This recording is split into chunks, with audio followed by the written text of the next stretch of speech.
Don't waste a good dispute, especially if it's a tough one. Several years ago, I worked on a very interesting deal. It was a telecom deal that invented a new way of pricing something. It came within inches of being a devastating failure. It was horrible.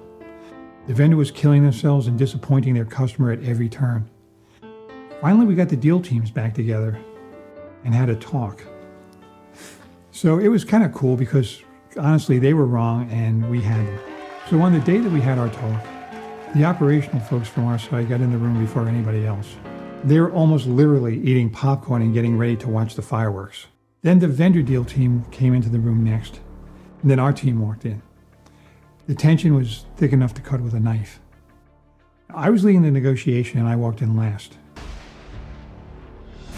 I sat down, looked across the table at my adversary, and I said, hey, I have to tell you, I really miss you guys. What's going on? So we caught up. We spent a few minutes catching up.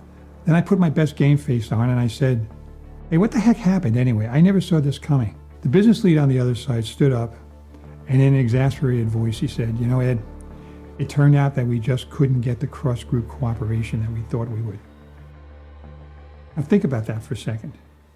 He knew that we had him, that they were wrong, and we could kill him with the contract. But he still told us what happened. So I asked him if he could fix it. And he said yes. So we put together a plan to get it back on track, knowing the issues they were having, and they did. We exited that plan with an even stronger relationship and a better deal than we started with. And that deal, by the way, renewed 3 times that I know of. Now, we had a great contract, and we actually did cover this contingency, but we suspended that. And they knew that we were going to try to solve a problem. We were going to try to work with them to fix this. In the end, this didn't work out because the contract was strong.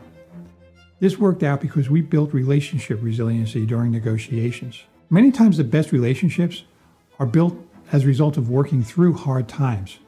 A good negotiation, particularly in the transformational space that we're playing in, will build the relationship resiliency to take advantage of that when it happens. And that resiliency will take something that could have been a disaster and turn it into something that makes you stronger.